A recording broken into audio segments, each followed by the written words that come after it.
Occasion ఏదైనా location ఎక్కడైనా తెలుగువారి వేడుక అంటే ఆలివ్ మిఠాయి ఉండాల్సిందే. మిఠాయి అంటే ఆలివ్. ఆపరేషన్ సింధూర్ అర్ధరాత్రి భారత సైన్యం ఉగ్రదాడికి ప్రతీకారంగా అక్కడ ఉన్నటువంటి పాకిస్తాన్లో ఉన్నటువంటి ఉగ్ర స్థావరాలపైన దాడి చేయడం సెన్సేషన్గా మారింది. ఒక్కసారిగా 9 ప్రాంతాల్లోకి వెళ్ళి భారత సైన్యం వాయుసేన నేవీ అన్నీ కూడా మూకుమ్మడిగా కలిసి అక్కడికి వెళ్ళి సక్సెస్ఫుల్గా ఆపరేషన్ని కంప్లీట్ చేసి ఇండియాకి రావడం జరిగింది. దీని పట్ల ప్రజలు ఏమనుకుంటున్నారు, సర్జికల్ స్ట్రైక్స్కి సంబంధించి వారి అభిప్రాయం ఏ విధంగా ఉందో కూడా మనం తెలుసుకునేటువంటి ప్రయత్నం చేద్దాం. ఇప్పుడు ఆపరేషన్ సింధూర్ భారత్ చేపట్టడం పట్ల ఎట్లా చూస్తున్నారు? ఇది ఒక మంచి పరిణామంగా పరిగణిస్తున్నాం. ఎందుకంటే అక్కడ స్టేట్లో అయినా సెంటర్లో అయినా మోడీజీ మన ప్రభుత్వం, భారత ప్రభుత్వం అందరితో కలిసి కాంగ్రెస్ అయినా బీజేపీ అయినా మిగతా అదర్ పార్టీస్తో కూడా ఒప్పందం చేసుకొని, అలాగే అజిత్ దోవల్ గారు అలాగే అమెరికన్ క్యాండిడేట్తో ఒప్పందం చేసుకుని నిన్న నైటు మాక్ డ్రిల్ అని చెప్పి ఇండియాలో ఒక హైప్ క్రియేట్ చేసి సడన్గా పాకిస్తాన్ మీద అటాక్ చేయడం అది చాలా సంతోషంగా ఉంది. అలాగే పాకిస్తాన్ అయినా చైనా అయినా ఇండియా మీదకి రావాలంటే మళ్ళీ ఉచ్చబోసుకోవాలి. అలాగే మనకి ఇతర దేశాల నుంచి వచ్చే సపోర్ట్ కూడా అభినందనీయం. Because of Modi we'll achieve everything. ఇప్పుడు ఉగ్రవాద దాడి తర్వాత ఇప్పుడు రివెంజ్ ఇది సరిపోయిందంటారా, ఇంకా చేయాల్సింది ఉందంటారా? రివెంజ్ సరిపోదు. ఎందుకనంటే జస్ట్ ఇది ఒక హైప్ ఇవ్వటం కోసం, ఇది జస్ట్ ఇది trailer, we can say the trailer. ఇది మనం ముందు కూడా చాలా సినిమా చూస్తాం. అలాగే పాకిస్తాన్ ఎవరైతే డిఫెన్స్ మినిస్టర్ ఎవరైతే ఉన్నారో, అలాగే ఎవరైతే ఉగ్రవాదులు ఉన్నారో వాళ్ళని ముప్పు పెట్టడానికి భారత ప్రభుత్వం ఎల్లవేళలా కృషి చేస్తుందని నేను సంతోషిస్తున్నాను. అలాగే పాక్ ప్రధాని నిన్న దాడి జరిగిన తర్వాత ఒక స్టేట్మెంట్ ఇచ్చారు. మేము ఖచ్చితంగా భారత్కి బదులిస్తాం, ఖచ్చితంగా భారత్ తాత్కాలిక ఆనందాన్ని శాశ్వతంగా ముగిస్తామంటూ ఆయన ఒక రకంగా యుద్ధం చేస్తాం మేము రెడీ అన్నట్టుగా కామెంట్ చేశారు. ఎట్లా చూడొచ్చు? వాళ్ళు యుద్ధం చేస్తే ఇండియా కూడా ఏమీ లేదు, ఇండియా దగ్గర కూడా అన్ని పవర్స్ ఉన్నాయి, ఇండియా కూడా రెడీగా ఉంది యుద్ధం చేయడానికి. యుద్ధం చేస్తే ఎవరి క్లాస్ 150 కోట్ల నుంచి అది ఒక మన తెలంగాణ స్టేట్ అంతా ఉంటుంది పాకిస్తాన్, మోర్ దెన్ తెలంగాణ అంతే. సో దానికి మనం భయపడాల్సిన అవసరం కూడా లేదు. ఇండియన్ ఎక్స్ ఆర్మీస్ కూడా చెప్తున్నారు ఇంటర్వ్యూస్లలో, వాళ్ళ యుద్ధం వస్తే మేము రావడానికి రెడీగా ఉన్నామని ఎక్స్ ఆర్మీ కూడా చాలా బదిలిస్తుంది, అన్ని ఛానల్స్ కూడా ఇంటర్వ్యూ ఇస్తుంది. దీనికి మేము రెడీగా ఉన్నాం అన్నమాట. ఆపరేషన్ సింధూర్ सर्जिकल स्ट्राइक ఎట్లా చూస్తారు?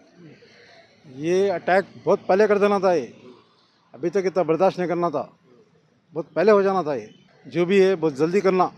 रिवेंज अच्छा है, बहुत अच्छा है। ఇప్పుడు పాకిస్తాన్ కూడా యుద్ధం చేస్తా ఉంటుంది ఈ దాడి తర్వాత.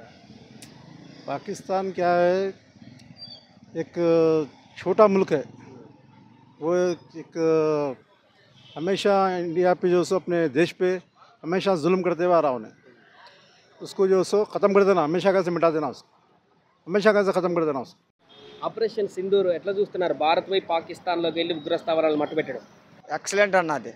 పక్క దేశం, అది చిన్న దేశం అన్నది పాకిస్తాన్, కానీ అక్కడ ఎక్కువ నక్సలైట్ ఎక్కువ, టెర్రరిస్ట్ ఎక్కువ, ఉగ్రవాదం ఎక్కువ. పాకిస్తాన్ ఏటి లేదన్న, తిండికి కూడా ఆసిపోతారు అన్న. మన ఇండియా నుంచి వెళ్ళకపోతే తిండి కూడా వాళ్ళకి లేదన్న. వాళ్ళది ₹1 తక్కువైనా మనది ₹1 తక్కువైనా మన ఇండియా నుంచి వెళ్ళకపోతే ఇంక లేదు, వాళ్ళకి బతికే లేదన్న. ఎందుకంటే డాడీ చేశారు, మోడీ సార్ మంచిగా చేశారు. కొట్టాలంటే అలా కొట్టాలన్న, దెబ్బ తగిలి తెలగొండాలంటే నొప్పి కనబడిపోవాలి వాళ్ళకి. ఇప్పుడు పాక్ కూడా మళ్ళీ యుద్ధం చేస్తూ ఉంటుంది ఈ నేపథ్యంలో. పాక్ చేయలేదన్న, మన సర్వీసింగ్ బోల్డ్ అన్న. కాశ్మీర్ దగ్గర కాయాలంటే ఆపలే వాళ్ళకి, ఎందుకంటే మనది సైన్యం ఎక్కువ, పౌరుషం ఎక్కువ. మనకు ఒకటి కావాలంటే ఒకటి వదిలేయాలి. కాకపోతే ఏంటంటే మోడీ సార్ మంచిగా చేస్తున్నారు. మొత్తం బంగ్లాదేశ్ కూడా ఆపేశారు. వెస్ట్ బెంగాల్లో ఉన్న బంగ్లాదేశ్లో చాలామంది దూరిపోయారు అన్న. మనకి వాళ్ళ వల్ల మనకి పనులు కూడా తక్కువ అయిపోయినాయి. ఆపరేషన్ సింధు ఏదైతే డిసిషన్ తీసుకుందో గవర్నమెంట్, ఇంతకుముందు తీసుకునే డిసిషన్స్కి క్వైట్ ఆపోజిట్ ఉంది. జస్ట్ లైక్ కాశ్మీర్ ట్రీటీ కానీ, అంతకుముందు 1947లో గవర్నమెంట్ తీసుకున్న డెసిషన్ కానీ, దానివల్ల ఈ టెర్రరిస్టులకి మన దేశంలో ఎంట్రీ అవ్వడానికి ఒక మంచి అవకాశం దొరికింది వాళ్ళకి. అండ్ సెకండ్లీ పాకిస్తాన్ కూడా ఏంటి, ఇండియా అనేది కామ్గా ఉంటుంది, మనం ఎన్నిసార్లు వాళ్ళని ప్రేరేపించినా వాళ్ళ బౌండరీ దాటి రారు అనే ఒక కాన్సెప్ట్తో వాళ్ళు ఇన్ఫిల్ట్రేషన్ ఏవైతే మన టెర్రరిస్ట్ గ్రూప్స్ ఉన్నాయో ముజాహిద్దీన్ గ్రూప్ కానీ లష్కరే తోబా కానీ వీటన్నిటికీ సపోర్ట్ ఇస్తూ వాళ్ళని ఉసుగొల్పి ఇండియాలో ఒక అన్స్టెబిలిటీ క్రియేట్ చేయడానికి జమ్మూ కాశ్మీర్లో పాకిస్తాన్ ఒక వాళ్ళ ఒక ఏదంటే స్ట్రాటజీ. సో దాన్ని ఇప్పుడు మోదీ సార్ ఎవరైతే మన ప్రైమ్ మినిస్టర్ ఉన్నారో వాళ్ళు plus the cabinet plus defence forces chiefs తీసుకున్న డెసిషన్ అనేది నేను సమర్థిస్తున్నా. ఎందుకంటే ఇప్పటికైనా మనం మేలుకోకపోతే ఈ టెర్రరిజం అనేది మన దేశవ్యాప్తంగా అంటే స్ప్రెడ్ అయ్యే అవకాశం ఉంది. కాబట్టి ఏ విధంగా అయితే మన మావోయిస్టులని మనం అరికట్టగలిగామో తెలంగాణ, ఆంధ్రప్రదేశ్ కానీ మన ఇండియాలో వేరియస్ స్టేటస్ ఇప్పుడు ఓన్లీ సమ్ ఎక్స్టెంట్ వరకే ఉంది నక్సలిజం, పీడబ్ల్యూజీ అనేది. సో అదేవిధంగా ఈ మిలిటెంట్స్ని మనం అరికట్టాలంటే మన మెయిన్ ఏదైతే బార్డర్ ఎల్ఓసిలో ఉన్న ఏరియా అదంతా మనం ఆక్యుపై చేసి మన అండర్ కంట్రోల్ తీసుకుంటే మనకి సేఫ్టీగా ఉంటుందని నా అభిప్రాయం. ఉగ్రదాడికి సంబంధించి ఈరోజు చేసిన స్ట్రైక్స్ రివెంజ్ సరిపోయిందంటారా, ఇంకా చేయాలంటారా? ఇట్ షుడ్ బి అంటే ఇంకా డెప్త్గా వెళ్ళాల్సిన అవసరం ఉంది. ఏదైనా పాకిస్తాన్ వాళ్ళు చేసే చర్యలు ఏవైతే ఉన్నాయో దానికి రిటాలియేషన్ కంపల్సరీ ఇవ్వాల్సిన అవసరం ఉంది. భారత్ తీసుకున్న నిర్ణయాన్ని ఎట్లా చూస్తున్నారు? ఆపరేషన్ సింధూర్ అని పేరు పెట్టారు దీనికి. సింధూర్ ఆపరేషన్ సింధూర్ ఎక్కడ స్టార్ట్ చేయాలి? ఈ సర్జికల్ స్ట్రైక్స్ని మీరు సమర్థిస్తున్నారా? ఎట్లా అనిపిస్తుంది? భారత్ రివెంజ్ కరెక్ట్ తీర్చుకుందా ఉగ్రవాదం పైన? డెఫినెట్లీ అండి. ఏదైతే ఈ మన ఇండియా తీసుకున్న నిర్ణయం ఉందో ఈ ఆపరేషన్ సింధూర్ అని చెప్పేసి అబ్జల్యూట్లీ కరెక్ట్ అండి. ఫస్ట్ ఆఫ్ ఆల్ ఆ పహల్గామ్ అటాక్ తర్వాత మన దేశంలో ఎలా అంటే మత కలహాలు అనేది దారితీయడానికి ఎక్కువ కారణాలు ఉన్నాయి. మెయిన్ రీజన్ వచ్చేసి వాళ్ళు మత పేరు అడిగి చంపడం అనేది ఇట్స్ కంప్లీట్లీ రాంగ్ అండి. ప్రపంచ దేశాన్ని ఖండించాయి. అది దట్టు వాళ్ళు ఏ మతం అని అడిగి చంపడం అనేది బాగా ఇంపాక్ట్ పడుతుంది మన ఇండియా మీద. సో ఇది ఒక మంచి రివెంజ్ అని చెప్పి అనుకుంటున్నాను.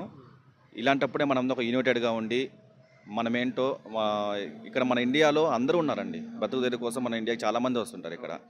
సో ఇక్కడ ముస్లిం, హిందూ ఇలా మత తేడాలు ఏం లేవు. ఇలాంటప్పుడు మనందరం యునైటెడ్గా ఉండి ఎదుర్కొంటే కంపల్సరీగా మనకు ఈ వార్ అనేది ఖచ్చితంగా మనం విన్ అవుతామండి. పాక్ ప్రధాని ఇప్పటికీ అంటున్నాడు ఈ దాడి నిన్న జరిగిన తర్వాత మేము ఖచ్చితంగా భారతదేశానికి బదులిస్తాం, వాళ్ళు చేసిన ఈ స్ట్రైక్స్కి సంబంధించి మేము రివెంజ్ తీర్చుకుంటామని ప్రధాని షహబాజే కామెంట్ చేస్తున్నారు. ఒకవేళ వాళ్ళు యుద్ధం చేసేటువంటి ఛాన్స్ ఉందా పాకిస్తాన్? ఏదైనా కానివ్వండి, మనకు ఐక్యరాజ్య సమితి ఒకటి ఉంటుంది మనకు, ఓకేనా. వాళ్ళు ఏదైనా కానీ ఒక శాంతియుతంగా చేద్దామని చెప్పి చూస్తున్నారు.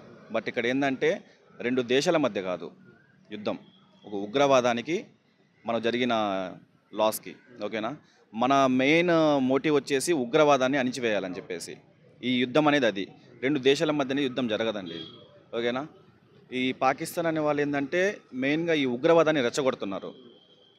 వాళ్ళకి జిహాద్ అనే ఒక పేరుతో దేవుడి మతం పేరు మీద ఇలాంటి అరాచకాలు అనేవి సృష్టిస్తున్నారు వాళ్ళు. కాబట్టి ఆ ఉగ్రవాదాన్ని అణిచివేయాలని చెప్పేసి మన ఇండియా మెయిన్, ఓకేనా. దీనికి అన్ని దేశాలు తీవ్రంగా ఖండిస్తున్నాయి అన్నమాట, ఈ ఉగ్రవాదాన్ని అణిచివేయాలని చెప్పేసి.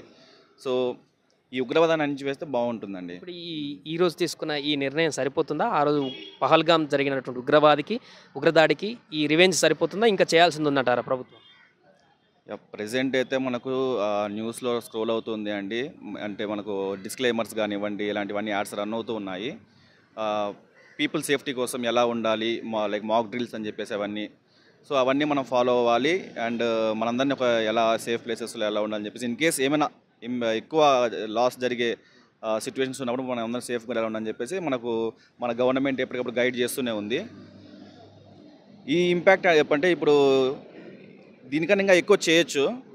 బట్ ప్రజెంట్ అయితే కంపేర్ టు మనకు పాకిస్తాన్ కంటే మన ఇండియాకే ఎక్కువ సైనిక దళం అనేది ఉంది. కంపేర్ టు వాళ్ళకంటే ఒక 5 lakhs మెంబర్స్ ఉండొచ్చు, మనకు ఒక 10 lakhs ఉంటుంది.